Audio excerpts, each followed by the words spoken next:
오늘 또 그대의 최고의 날입니다. 임은미 선교사 묵상입니다. 2022년 5월 20일 금요일 최고의 날. 여호와의 날이 오고 있습니다. 요엘 2장.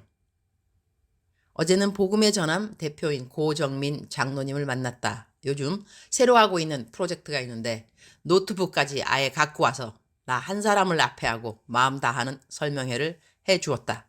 지금 생각하니 참 미안한 것이 내가 만나자고 한 장소에 요즘 코로나가 풀려서리 식당에 사람들이 너무 많았는지라 주차할 곳이 없었다. 그러니 그 식당에 있는 빌딩에서 가장 가까운 곳에 주차를 하고 나를 만나러 온 것 같은데 그 주차한 자리는 식당에서 적어도 걸어서 5분이나 7분 거리인데 그 거리를 이 무거운 노트북을 들고 나 줄 선물까지 다 들고 걸어서 왔다고 생각하니 미안하기도 하고 고맙기도 하고 다음부터는 내가 사람 만나는 장소를 바꿔야겠다고 생각하고 어제 앞으로 그 장소에서 만날 모든 사람들 예약을 취소했다. 둘이서 2시간 넘게 어떻게 전국으로 요즘 복음의 전함 사역이 전개하고자 하는 범운동에 가까운 복음 운동에 대한 이야기를 나누었다. 그런데 하나님이 왜 어제 그 시간 그분에게 아래와 같은 말을 하게 하셨는지는 모르겠지만 나는 아래와 같은 말을 해드렸다. 장로님, 이렇게 큰 프로젝트를 하고 있으시지만 하나님의 관심은 장로님이 하고 있는 프로젝트가 아닐 거예요. 복음 사역은 하나님의 일인데 어련히 하나님이 잘 하시지 않겠어요? 그러나 하나님의 가장 지대한 관심은 바로 우리 장로님이신 거죠. 다른 모든 것들은 장로님에 대한 하나님의 관심들을 알려주시기 위해 도구로 사용되고 있는 것이고요. 하나님은 그대에게 가장 큰 관심이 있으신 것이죠. 그 말씀 해드렸는데 장로님의 눈에 눈물이 그렁그렁. 그분은 복음의 전함에 2만 명의 중보 기도 회원이 있다고 해서 그 중보 기도팀을 어떻게 운영할 것인가에 대한 팁을 드렸고 장로님은 중보 기도팀을 어떻게 움직이는가에 대해 이전에는 실질적인 방법을 몰랐다가 이번에 하나님이 나와의 대화를 통해서 큰 아이디어를 주셨다고 감사해 하셨다. 헤어질 때 장로님이 나보고 자기 나이가 조금 어리니 나를 누님이라고 불러도 되냐고 해설이 웃으면서 나를 누님이라고 부르는 많은 한국의 사역자들 이름을 알려주었다. 그래서 어제는 전심으로 하나님을 섬기는 충성된 복음의 사역자 하나를 또 동생으로 삼게 된 고마운 날이라고도 하겠다. 복음의 전함 사역이 하게 되는 새로운 프로젝트가 곧 범국민적 일로 전개되기를 기도드린다. 요엘 2장 1절. 시온에서 나팔을 불며 나의 거룩한 산에서 경고의 소리를 질러 이 땅 주민들로 다 떨게 할지니 이는 여호와의 날이 이르게 됨이니라. 이제 임박하였으니 blow the trumpet in Zion, sound alarm on my holy hill.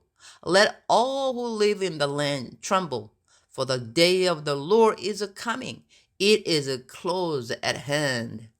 여호와의 날이라는 말씀이 마음에 와 닿는다. 성경에서 여호와의 날이라고 쓰여진 말은 하나님의 심판의 날이라고 해석하면 되는 것 같다. 오늘 나는 요엘서 2장을 쭉 읽으면서 이전에 내가 꾸었던 꿈이 저절로 떠올랐다. 나는 꿈을 그렇게 많이 꾸는 사람도 아니고 꾼 꿈을 오래 기억하는 사람도 아니다. 그러나 내가 꾼 꿈 2개는 아주 선명한 꿈의 기억으로 남아있다. 2꿈 다 천사의 음성을 들은 꿈인데 한 꿈은 내가 한 사역에 대하여 천사가 옥색빛이 나는 바다의 큰 바위에서 해준 말이었고 다른 한 꿈은 바로 오늘 요엘서에서 묘사된 상황과 너무나 비슷한 상황에서의 꿈이었다. 나는 이 꿈 이야기를 내 묵상에 3번인가 쓴 것 같다. 이 꿈을 꾼 시간은 아마 10년도 넘은 때가 아닌가 한다. 오늘 이 꿈 이야기를 쓰게 되면 4번째 나는 똑같은 꿈 이야기를 내 묵상에 쓰게 되는 것이다. 이 꿈 이야기는 그렇게 세월이 오래 지났는데 여전히 어제 막 꾼 꿈처럼 생생한 꿈이다. 이 꿈이 아마 내 생에 가장 선명하게 기억되는 꿈인 것 같다. 바다의 바위 위에서 천사가 내게 해준 말의 꿈은 짧은 꿈이었고 천사는 내가 어떠한 종인가를 말해준 꿈이라 나랑만 연관되는 꿈이었는데 다른 한 꿈은 말세에 대한 꿈이었고 많은 사람들이 함께한 꿈이었다. 이 꿈에 대해 한 번도 읽은 적이 없는 새로 내 묵상 식구들이 된 분들을 위해서 다시 한번 그 꿈 이야기를 적어본다. 오늘 묵상은 나도 저장해 두었다가 다음에 이런 꿈 이야기를 또 해야 되는 때가 있으면 그대로 옮겨오기 해야 되겠다. 꿈 이야기를 해본다. 내가 어느 길을 가다가 길에서 쓰러졌다. 쓰러져서 한참을 못 일어나고 있는데 내 옆에 새 모양을 한 천사가 나타났다. 그리고 나에게 속삭였다. 유니스야, 일어나. 빨리 일어나. 그리고 도망가야 해. 그 목소리는 나와 같은 선교사 친구 주은이의 목소리였다. 나는 그 목소리를 들으면서 기운을 차려서 일어났고 그리고 달리기 시작했다. 어디론가 피해야 했기 때문이다. 한참을 뛰어가다 보니 내 앞에 커다란 빌딩이 있었다. 나는 그 안으로 들어갔는데 그곳에는 많은 무리가 손을 위로하고 찬양하며 하나님께 예배를 드리고 있었다.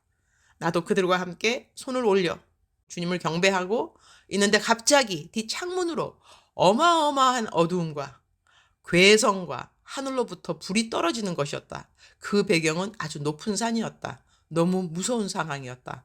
그러한 꿈을 꾸면서 나는 자리에서 일어났다. 오늘 요엘서 2장을 읽으니 그날에 본 하늘의 모습에 대한 느낌과 참 비슷하다는 생각을 하게 된다. 요엘서 2장 말씀을 몇 구절 옮겨오게 해본다.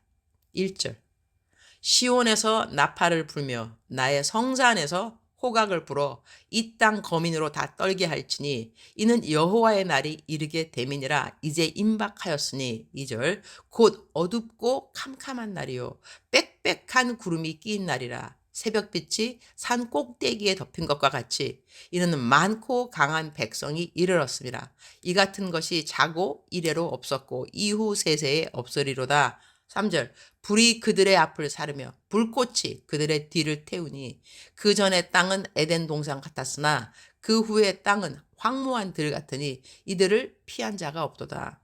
주님, 오늘 또 최고의 날입니다. 여호와의 날이라는 심판의 날은 이 땅에 꼭 오게 될 것입니다. 이 심판을 견딜 자가 누구일까요? 오늘 요엘서 2장의 마지막 부분 말씀을 주셔서 감사합니다. 31절 여호와의 크고 두려운 날이 이르기 전에 해가 어두워지고 달이 핏빛같이 변하려니와 32절 누구든지 여호와의 이름을 부르는 자는 구원을 얻으리니 이는 나 여호와의 말대로 시온산과 예루살렘에서 피할 자가 있을 것이며 남은 자 중에 나 여호와의 부름을 받을 자가 있을 것임이니라. 끝날까지 여호와의 이름을 부르는 자의 대열에서 벗어나지 않기를 기도드립니다. 오늘 또 성령님과 함께 발걸음하는 하루 되도록 도와주옵소서.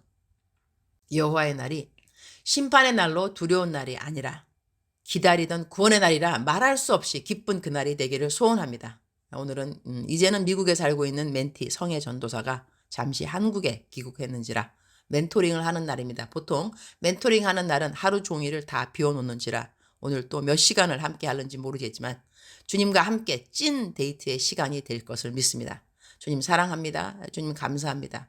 오늘 또 우리 주님 저를 보시면서 하루 종일 기쁘시면 참 좋겠습니다. 최고의 날 게시판. 제 책 하나님 어떻게 쓸까요?가 나온 지 하루밖에 안 되었는데 많은 분들의 관심을 감사드립니다. 대량을 신청하신 분들이 있는데 책을 30권 이상 주문하시는 분들은 저에게 개인톡 주시면 제가 저자 가격으로 보내드리도록 하겠습니다. 아래는 개인으로 구입하실 때 DC 받게 되는 링크를 올려놓겠습니다. 기도도 감사드리고 구입해서 책을 읽어주시는 모든 분들 감사드립니다. 사랑하는 그대여, 사랑하는 그대여, 출석 부르고 있습니다. 대답하셔야죠. 우리 사랑하는 그대, 사랑하는 그대여, 사랑하는 그대여, 사랑하는 그대여. 억만 번 더 들어도 기분이 좋은 말, 들으면 들을수록 더 힘이 되고 기쁨이 되는 사랑하는 내 아들아, 사랑하는 내 딸아. 사랑하는 그대는 어저께 하루를 어떻게 보내셨나요? 오늘은 새날이 되었죠. 오늘 그 묵상 말씀에 여호와의 날, 여호와의 날이라고 하는 것. 하나님께서 우리들에게 이 땅의 모든 것을 마지막으로 지정하시는 날은 꼭 있겠죠. 처음이 있으면 마지막이 있다 그러잖아요. 창조하신 그날이 있는데 창조하셨던 모든 것을 다 무너뜨리고 또 새롭게 새 창조를 하실 그날이 오겠죠.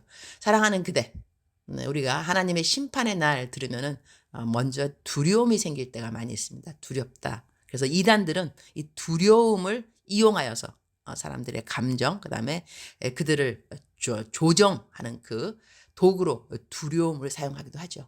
그러나 우리 예수님 믿는 사람들은 이 두려움 때문에 하나님을 믿는 것이 아니고 우리를 사랑하시는 하나님의 사랑 때문에 하나님을 믿게 되는 것이죠. 그래서 온전한 사랑은 두려움을 쫓나니 온전한 사랑, 하나님의 사랑인 것이죠. 이 사랑이 우리 인생에 오게 되면 만나게 되면 우리들의 인생에는 두려움이 없어지게 되어 있습니다. 심판의 날, 그날은 물론 하나님 안 믿는 사람들한테는 이 날은 너무너무 무서운 날입니다. 왜냐하면 멸망입니다. 그냥 멸망이 되는 거죠. 그러나 저희들은 그렇지 않습니다. 이렇게 멸망에 빠질 줄 알았는데 우리를 구해 주셨다는 것이죠. 그래서 너무나 감사하다는 것이죠. 감격이 되는 것입니다. 오늘 또 하루를 살아가실 때 두려움 때문에 살아가는 우리가 되어서는 절대로 안 되겠습니다. 불안하는 마음이 있으십니까? 쫓아내셔야죠. 무엇으로? 온전한 사랑이신 우리 하나님의 사랑으로 쫓아내실 줄 알아야 됩니다. 사랑하는 그대요. 사랑하는 그대요. 우리 예수님 믿는 사람들은 참 바쁩니다. 왜냐하면 하루를 살아가면서 남들 축복하는 기도도 해야죠. 그들 다 구원받으라고 구원의 중보기도 해야죠. 또 기도 제목 듣는 사람들 시시때때로 떠오를 때마다 기도해 줘야죠. 그리고 대적 기도도 해야죠. 불안하는 마음, 걱정되는 마음, 남 시기 질투하는 마음, 비교하는 마음, 자기 연민 이렇고 저렇고 저런 모든 것들도 대적 기도해야 되니 우리는 죄를 지을 시간이 없을 정도로 바쁜 사람들이 바로 우리 그리스도인들이라는 것이죠. 사랑하는 그대요. 사랑하는 그대요. 정신 차려서 똑바른 마음을 가지고 하나님을 잘 믿는 그대와 내가 되기를 축복합니다. 마음 흐트리시면 안 됩니다. 무릇 지킬 것만 한가 보다 네 마음을 지키라. 이는 생명의 근원이 이에서 남이니라. 생명의 근원이 바로 우리가 마음을 지키는 곳에서 난다는 것을 명심하시고 흐트러진 마음 추스리시기 바랍니다. 넘어졌던 마음들 다시 일으키시고 용기 없고 상실감, 패배감 이런 거 하나님이 원하는 마음이 절대로 아니라는 것을 명심하시고 온전한 사랑은 두려움을 쫓나니 바로 그 온전한 사랑이 그대의 마음속에 자기 연민을 쫓아주실 것이고 두려운 마음, 걱정, 근심, 미움, 질투 모든 것을 쫓아주실 것입니다. 믿어야 합니다. 감정이 아니라고 제가 항상 강조하고 있죠. 믿음인 것입니다. 믿음으로 나가는 그대 축복합니다. 사랑하는 그대요. 사랑합니다. 사랑하는 그대요. 축복합니다. 오늘 또 그대의 최고의 날입니다.